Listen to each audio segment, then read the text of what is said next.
This is J. Krishnamurti's second public talk in Saanen, 1965.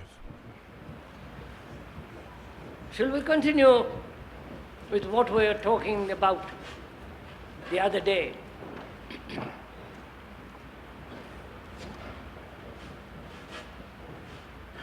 We were saying that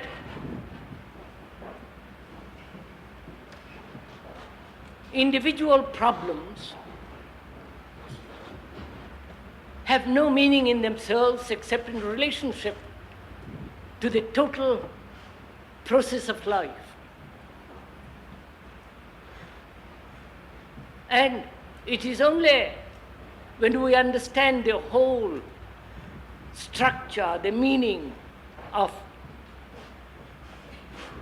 life, the whole picture of life, then only does individual problems have significance and can be resolved. That's what we were saying, yes, the other day that we met here.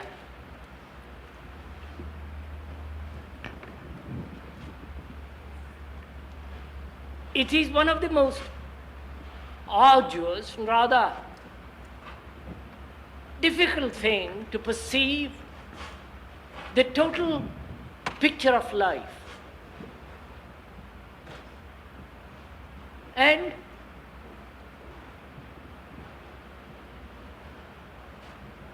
as life is a continuous movement in relationship,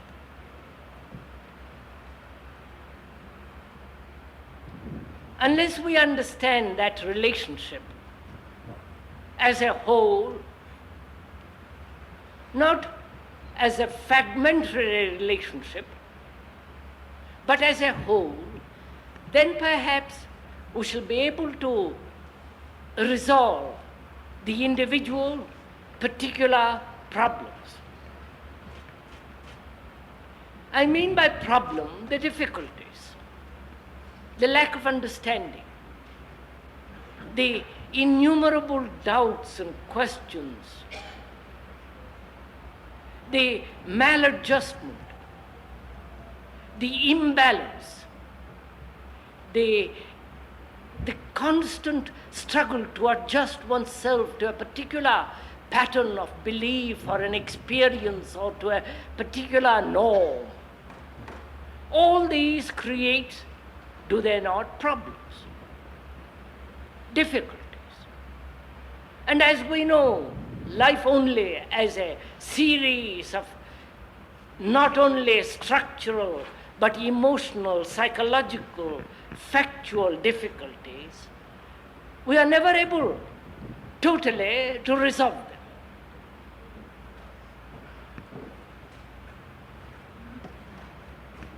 We rather, if we are at all aware, we rather run away from it. We're never capable of looking at it with clear-eyed insight.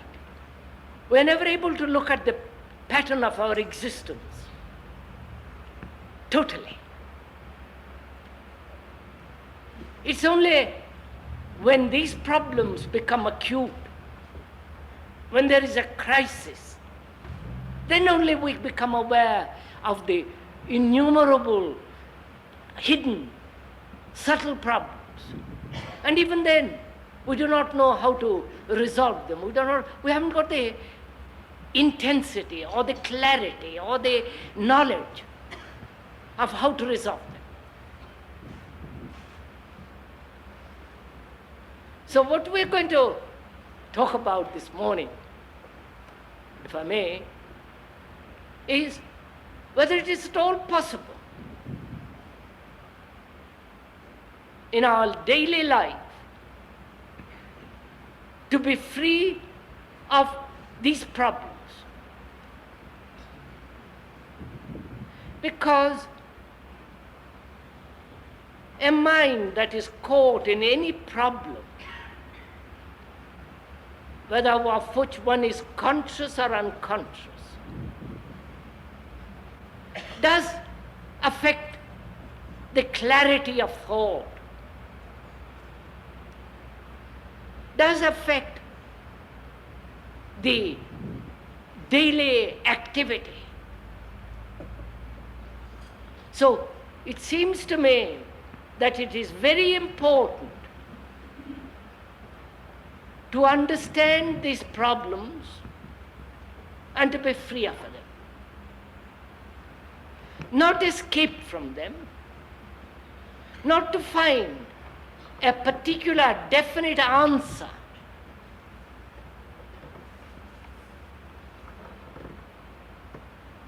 but to be aware of them first, to know what our problems are. And even that requires an attention, an awareness. One must know what one's own problems are to resolve them.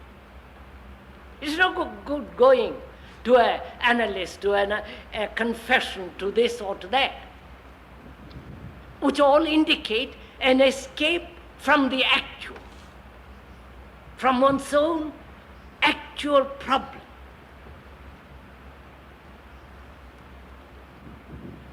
So as we are going into it, I hope you are listening to what is being said, not as an objective verbal statement, but actually become aware of one's own problems.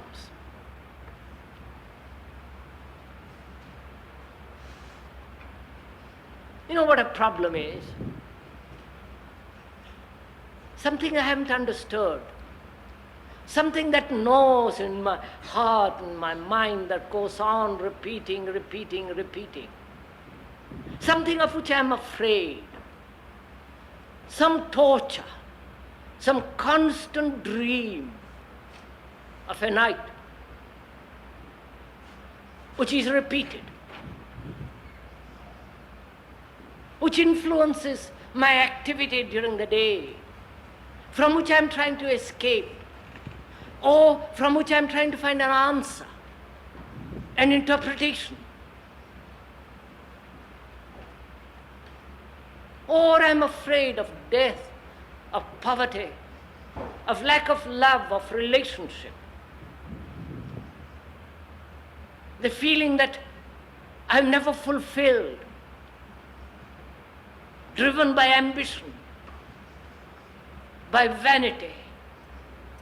So many problems one has, of which one is not conscious or aware or even know the limits of these problems.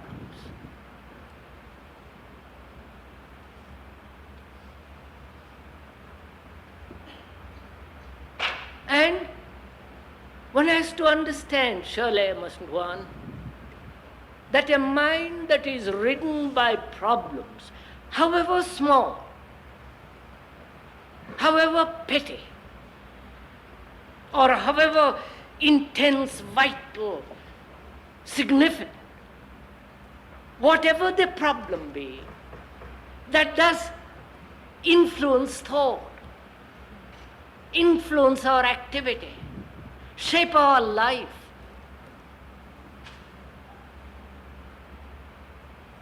And unless one is extraordinarily free from problems,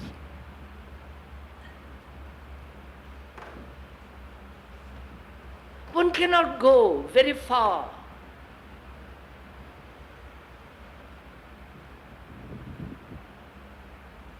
Our problems are concerned with daily living, everyday activity, sex, love, job, fear of not being loved, loneliness, the sense of utter despair, the boredom of life, which has no meaning at all.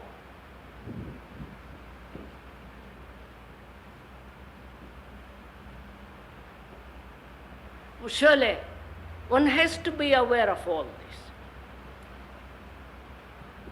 Because they do influence the course of our action.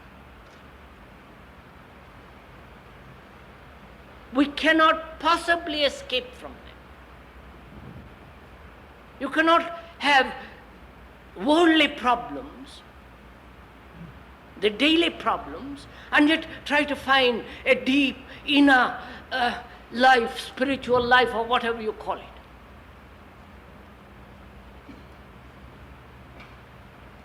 The two, the worldly life and the so-called inner life, are not two separate strata. They're both related to each other, intimately. And without understanding, being free from the daily problems of life, however petty, however small, tyrannical, ugly,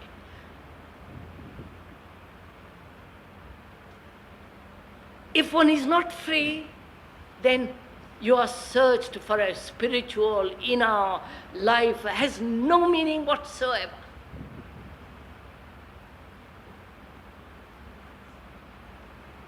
You can see the rationality of it. It is logical. It's not just my statement, which you have to accept or deny, but it is so. Unless my mind is free from the worries of money, whether I am loved or not loved,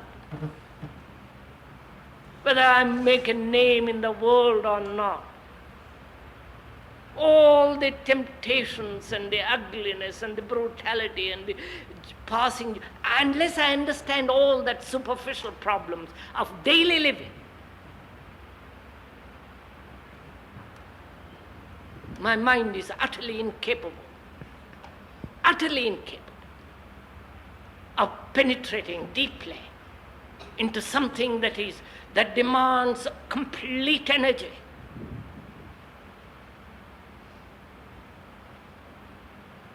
That is not to be sought after. That has no cause, no motive.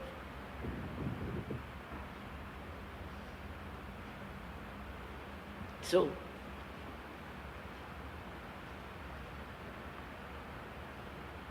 one has to be aware of our daily problems,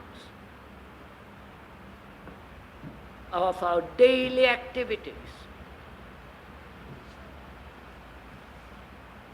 Now, if one becomes aware of them, and I hope you are doing it with me, because we can't go very far as I would like to at the end of these talks, or even this morning. I like to go very far.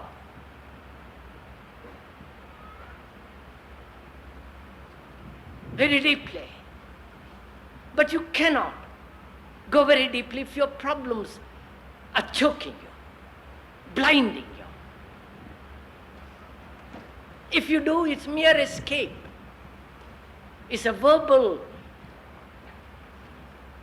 pursuit of some myth which has no reality whatsoever. So,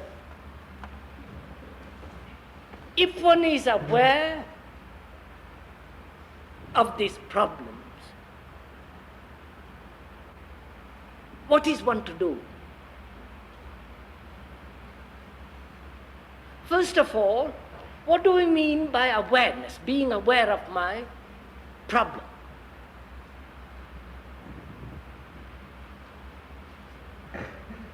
Please take your own particular problem with which you are tortured. When you say, I know I have a problem, what do you mean by that?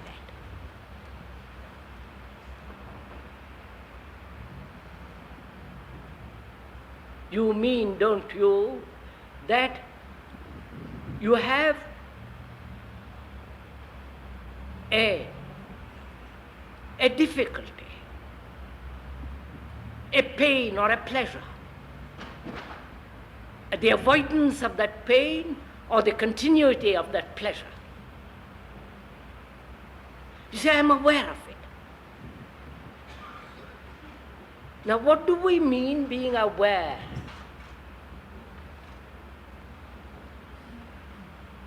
Are you aware of it as you are aware of that microphone, something outside of you, which you are looking at? Or are you aware of it without the space between you and the thing which you are looking at?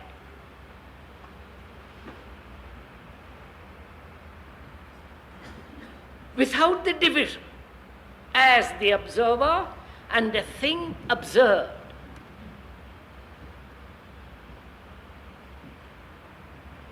If you are the observer, then you are trying to do something about the thing which you observe. Then you want to alter it. Then you want to find a way how to bring about a situation in which that thing doesn't give you any more pain, or that thing will give you continuity of pleasure.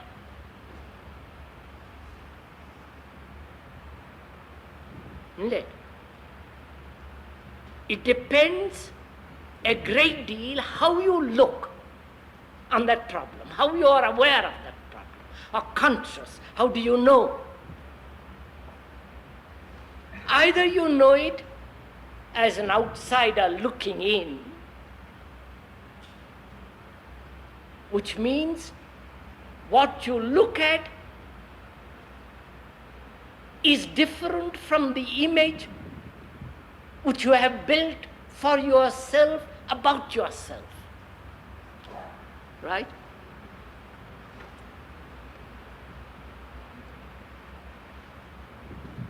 Each one of us has an image of himself, whatever it is, generally rather pleasurable image. And from that image you look at the thing that gives you pain or pleasure.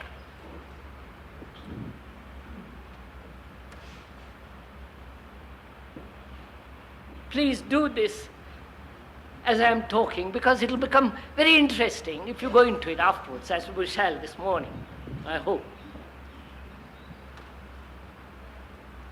So there is the image of yourself as you should be, or you are, or you must be. And from that image you look at the thing which you call a problem. So there is the image and the problem. Then you try to approximate the problem to that image, or alter the problem according to that pattern which the image has established. Isn't that so?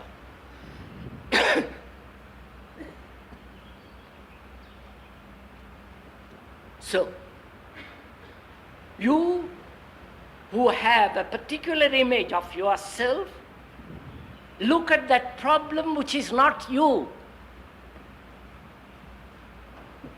So there is a division.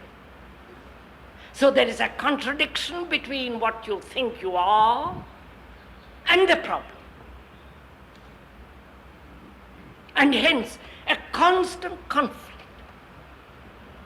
between what you think you should be or what you are, what your image represents, and the problem which contradicts that image.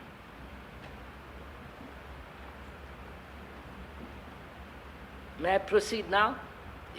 Is it so far clear? Right. So,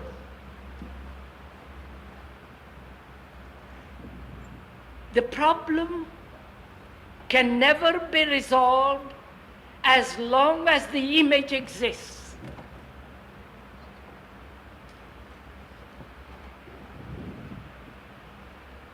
The image of what you should be, or the image which you have, which the mind has created through experience, through knowledge, through story, through history, through family, through every form of experience.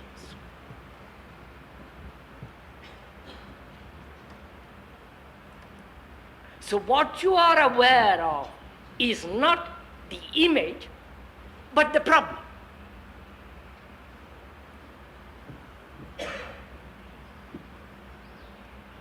Now what we are trying to do is not deny the problem, but understand the structure of the image.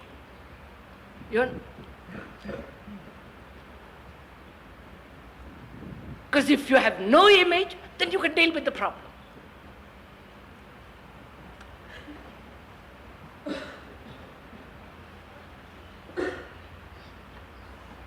If I have no image of myself as an extraordinary human being, or as a man that has failed, that is miserable, that must fulfill, that is vain, that's ambitious, the image that I have of myself, as most people have, that they are God, no God, that they are merely environment, that they are this, that they are that, they are the result of it, dozen images of themselves, or one predominant image.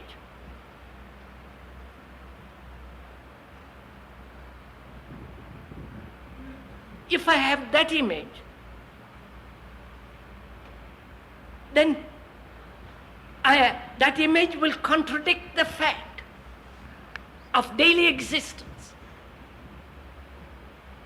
I am incapable of looking at the daily fact except through the eyes of that image.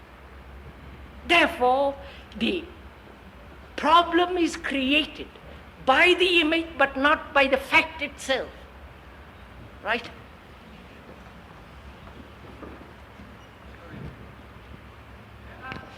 Wait, un instant, je vous en prie.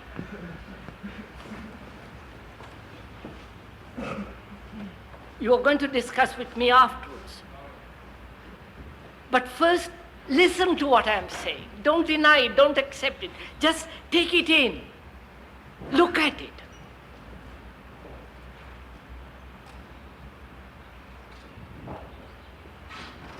So then, why do I build an image about myself? We are not dealing with the problem. You understand?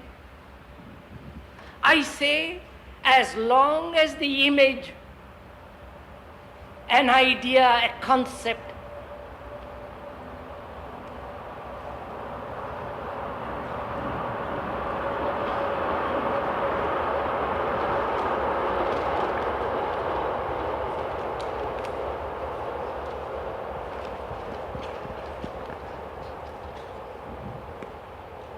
as long as there is a concept, an image, a conclusion about myself exists, problems will always exist. So I'm not concerned with the problem, with the difficulty. But I'm concerned now in understanding why I have these images about myself, these conclusions, these concepts. If you go to the East, they have their idea that they are God, that they are, innumerable. And you come here, you have also your concepts, your images. Go to the communist world, they have their image. Now, why do we build these images, these concepts?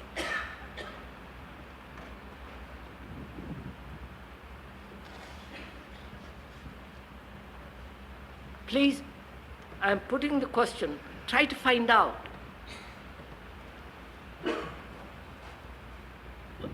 We are asking a fundamental question, not a superficial question. We never ask ourselves a fundamental questions. And this is a fundamental question. Why do I, who have lived 40, 50, 60, or whatever number of years one has lived, why have I gathered this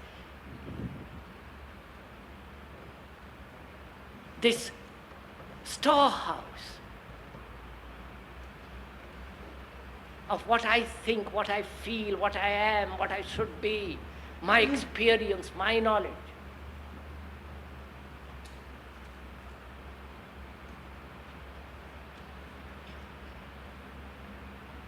And if I have not that, what would happen? Do you understand what I mean? If I have no concept about myself, what will happen to me? I shall be lost, won't I? I'll become so uncertain, so terribly frightened of life.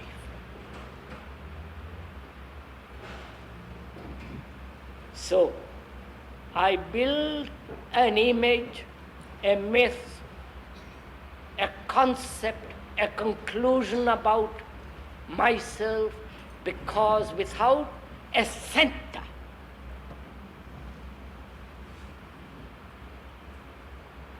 life becomes utterly meaningless, uncertain, fearful. There is no security. There is, I may seek outwardly to be secure, a better job, a house, and all the rest of it. But inwardly also I want to be completely secure.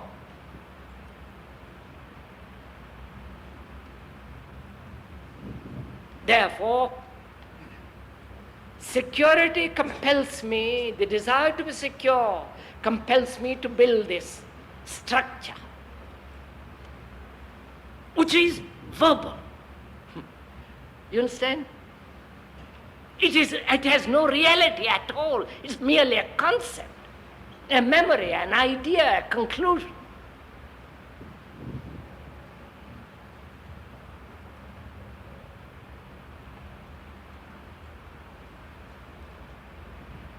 Now, I see that. That is, I am aware of it. Please proceed with me. Come along, let's do it together. I know why I built it. Whether it's conscious effort, consciously, through effort I have built it, or unconsciously, through the innumerable influences of society, of religions, of books, of all that. I built it up. And I see why I built it up. Society demands it. And also, apart from society, I want also to be completely sure in myself. So, society helps me, and I help myself to be that image, that idea, that conclusion. Now, I am aware of it. I want to know what I mean by being aware of it.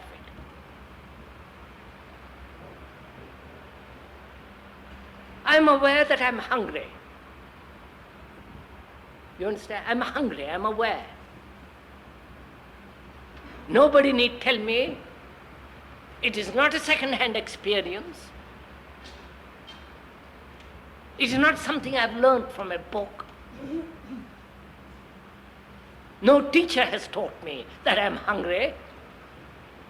No philosophy, no method, nothing. I know I want there is a reaction inside which I call hunger. It's a first-hand experience. Am I aware of this structure and the meaning and the nature of this image as I am aware of my hunger? You understand what I mean? It is something which I have realized, discovered for myself. Nobody need tell me.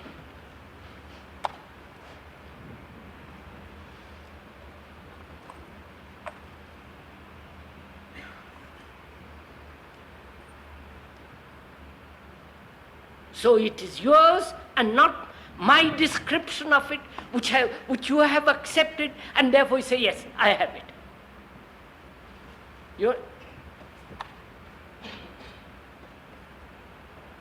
You know, when you have a toothache or any kind of pain, it is yours.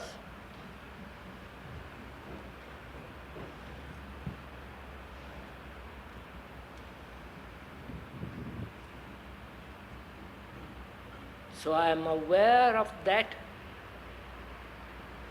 image as something I have discovered for myself.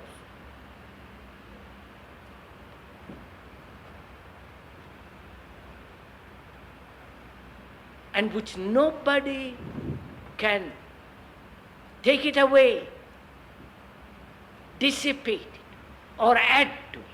It is so.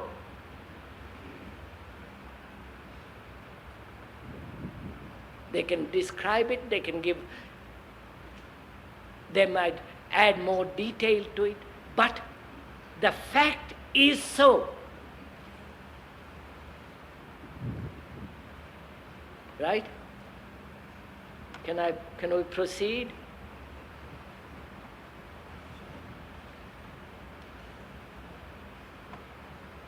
Now what happens when I am aware, as I am aware of hunger, of a fact that I have built an image about myself?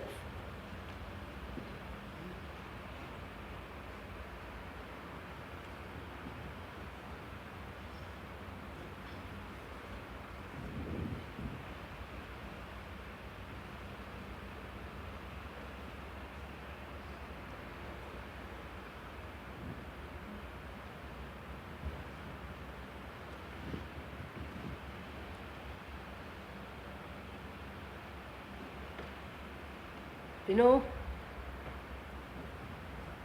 we are so used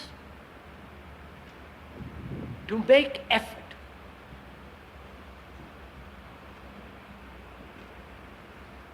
From childhood we are encouraged to make effort, struggle. Because we must be better than somebody else, do better than my uncle, or all the rest of the stupid stuff.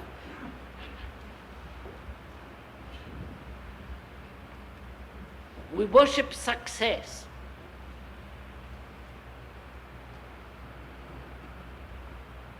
So we make effort.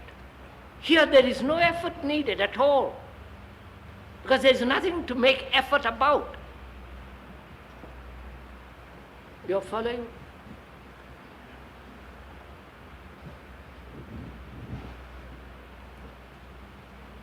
So I'm just observing the fact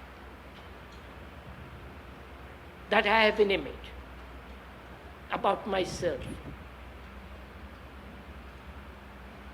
And any effort to resolve or encourage that or dissipate that image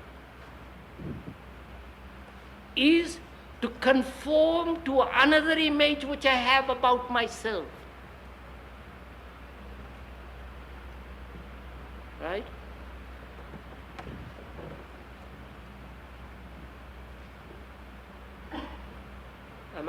Is that clear? If I make an effort to dissipate or destroy the image which I have built, the effort springs from another image which I have about myself, that this must not be. Right?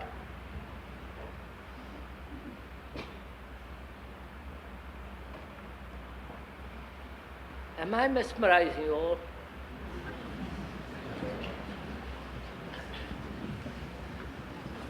Or are you actually doing this?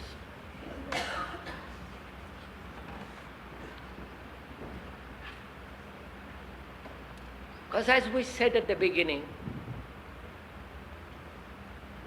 there must be freedom.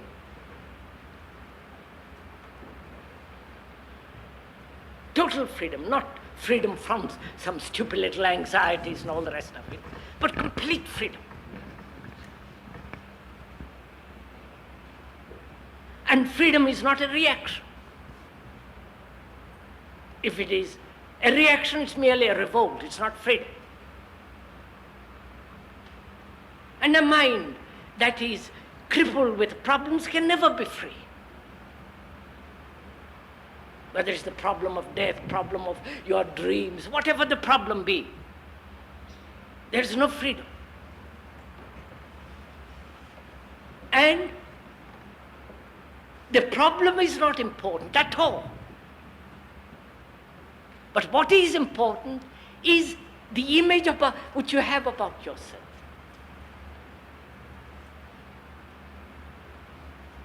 If you have no image at all, if you are completely free, if the mind is completely free from any image, then you can deal with any any issue that arises. Then it is no problem at all. You are following?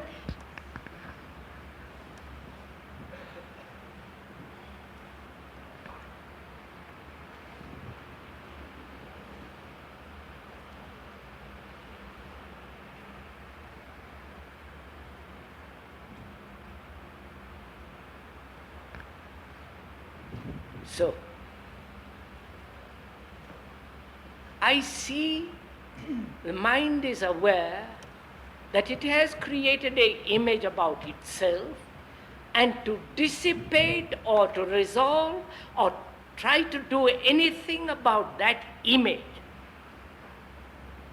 springs from another image which is much deeper, which says, I must not create that image.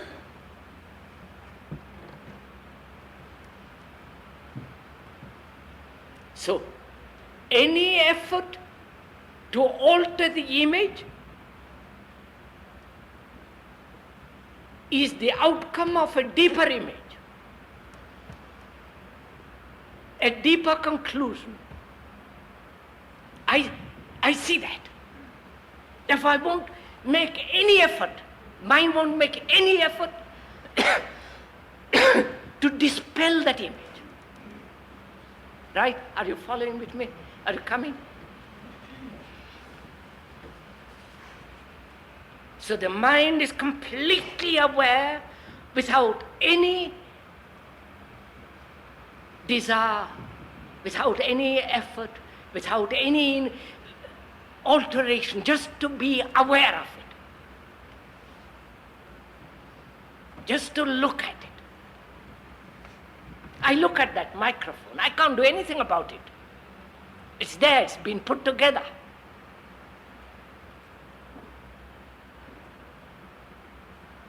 So, the mind looks at the image,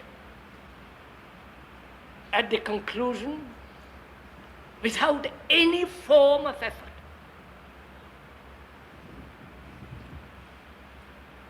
And that is real attention. And that demands, in that observation you will discover there is tremendous discipline.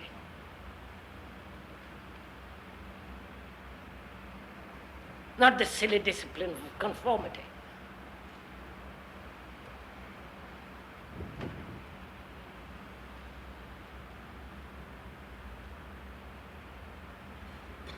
That is, because there is no effort to alter it,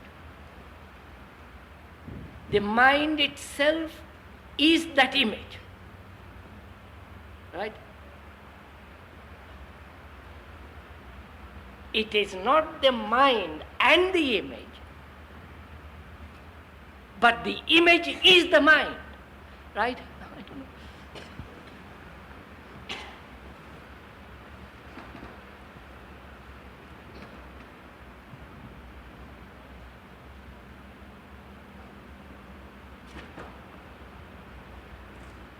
So, any movement on the part of the mind to identify itself with that image or to destroy that image is the creation or the urge of another image. Therefore, the mind is completely aware that it is the image, the creator of the image itself. Right?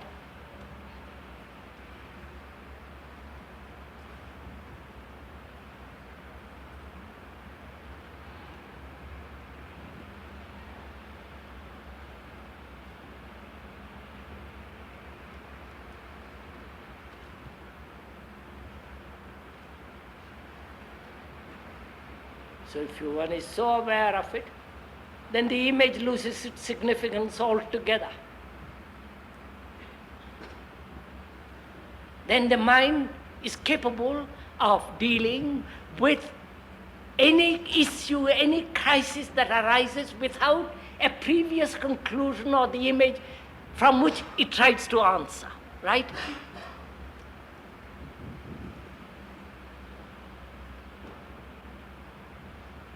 Therefore, the mind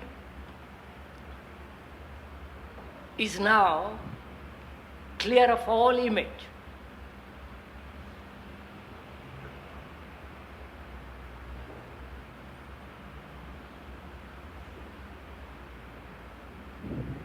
And therefore it has no static position, no platform from which it observes, no belief, no dogma, no experience as knowledge from which it is directing the issue.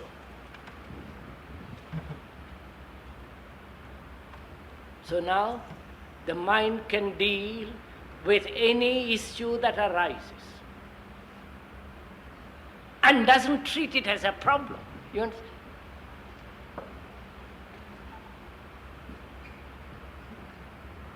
A problem exists only when there is a contradiction.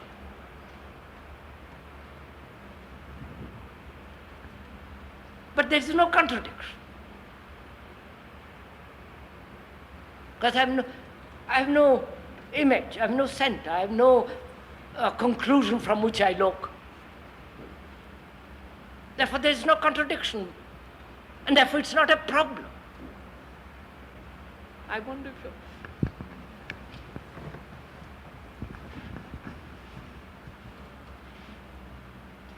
And as we said at the beginning, life is a movement in relationship.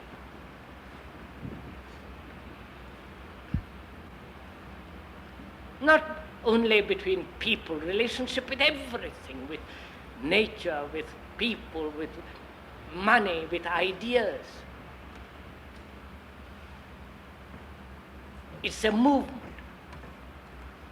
And when there is a movement and you are moving with life, there is no problem.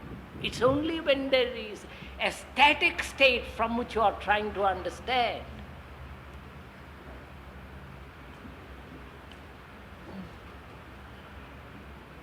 So,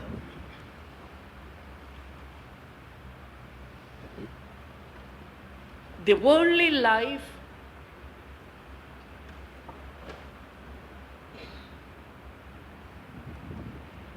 is the only life you have to understand, not the spiritual life.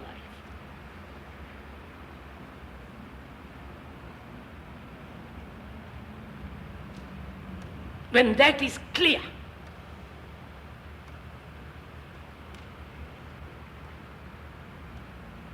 when you're no longer driven by ambition, greed, envy, search for fame, all those things that we call worldly life, la vie mondaine.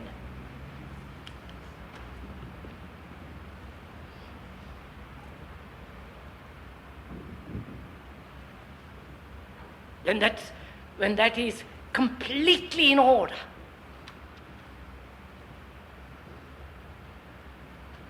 And that must be in order.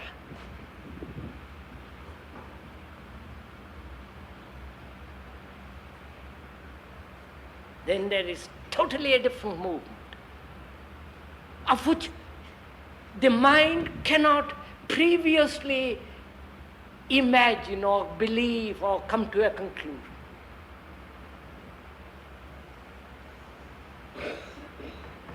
Because all our movement is a worldly movement.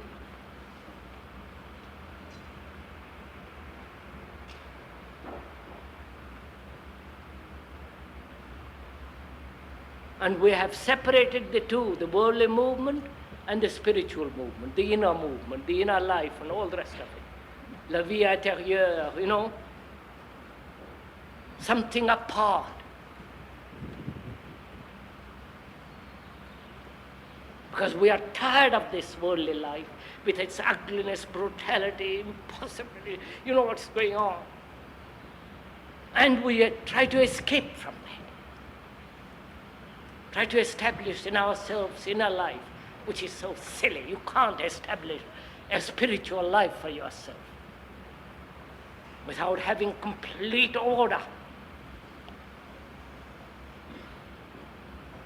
And order means freedom. Then you will find that there is a totally different kind of life. Not created by the mind,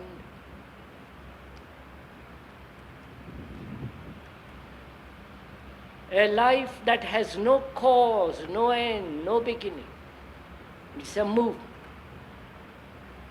But you cannot possibly come to it. Do what you will.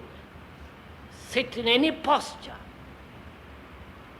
Do all the tricks that you will.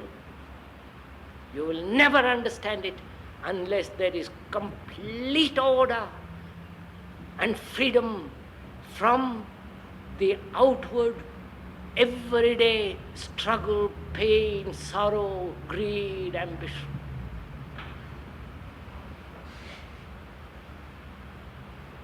Now, so let's proceed.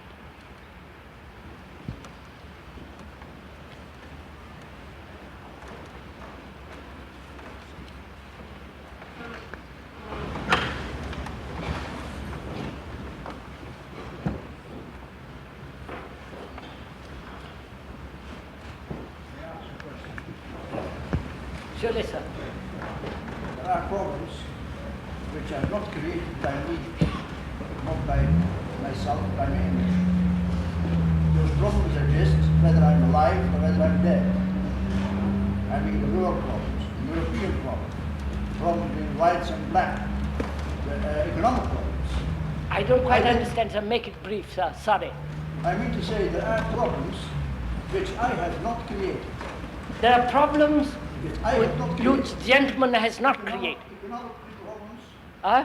Economic problems. Yes, sir. There are the economic problems, social problems, national problems, which I am not responsible for. That's what the gentleman says. Right.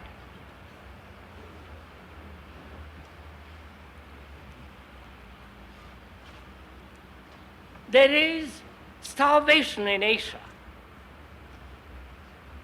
misery, poverty, disease, of which you know nothing here. Something terrible there. Now, who is responsible for it?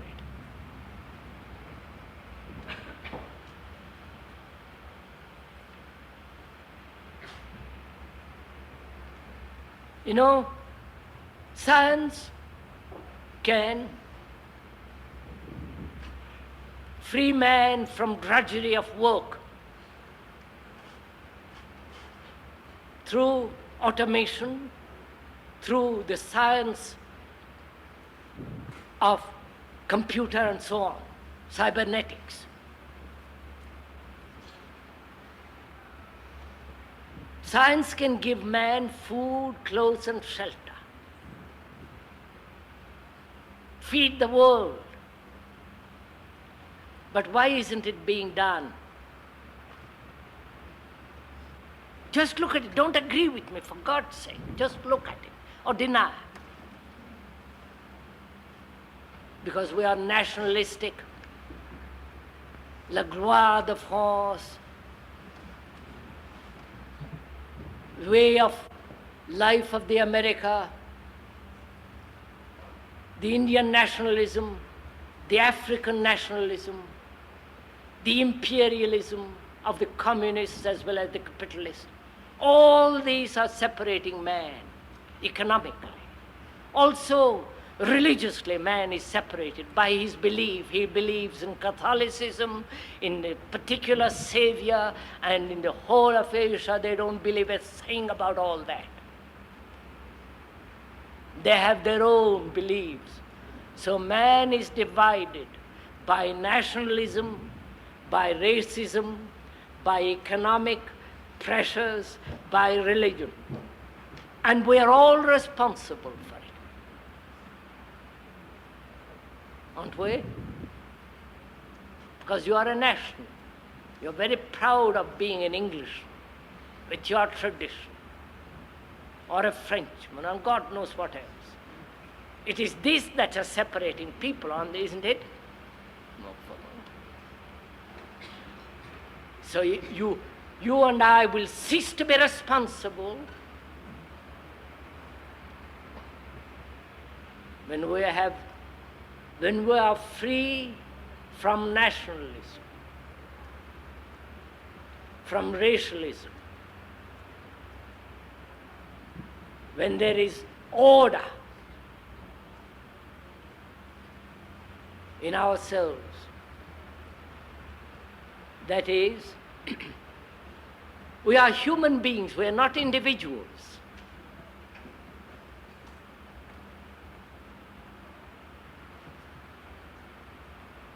Individuality is an old-fashioned idea, a stupid idea. We are human beings with all the problems of every other human being, whether he's in Asia or in Europe or in America or in Russia. And as a human being, if I understand the whole structure of my society, my way of life, the way I live, the problems and everything, and there is freedom from that image. Therefore I bring about, order is brought about, then I am no longer responsible, and therefore I am outside society, and therefore I can help society.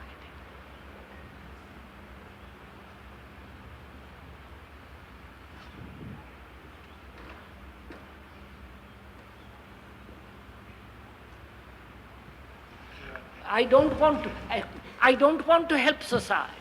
You understand?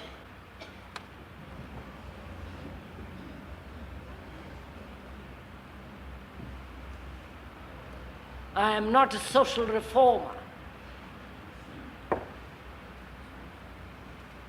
One must extricate, be free from society, so that a new group of human beings will grow, will come into being, and therefore a new structure of society can be formed. You can't reform the old society.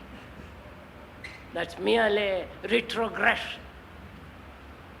That's what will happen if you look at the image you have built of yourself and you are satisfied with it? Gentleman says, if you have built up an image about yourself and you're jolly satisfied with it, and you're happy with it, well, there's nothing more to be said. And that's what most of us are, sir. Most of us have happy with the images that we have, and therefore we are happy with the problems that we have. And therefore our minds are dull, heavy, stupid.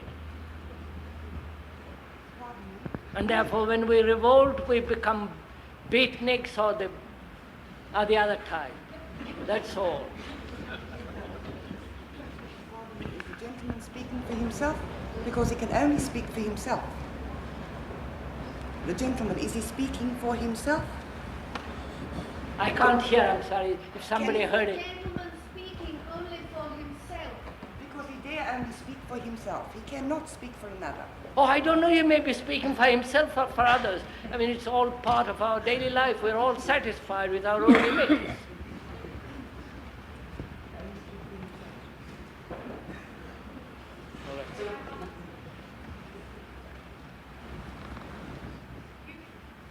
I have no image of myself.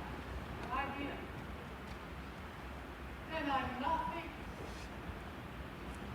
Ah, the lady says, if I have no image of myself, then I am nothing.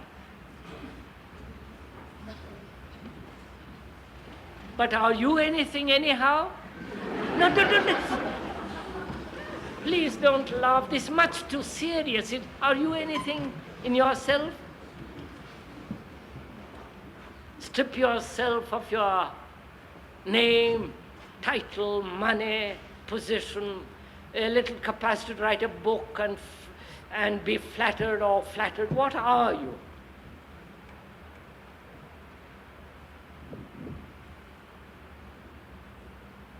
So why not realize and be that?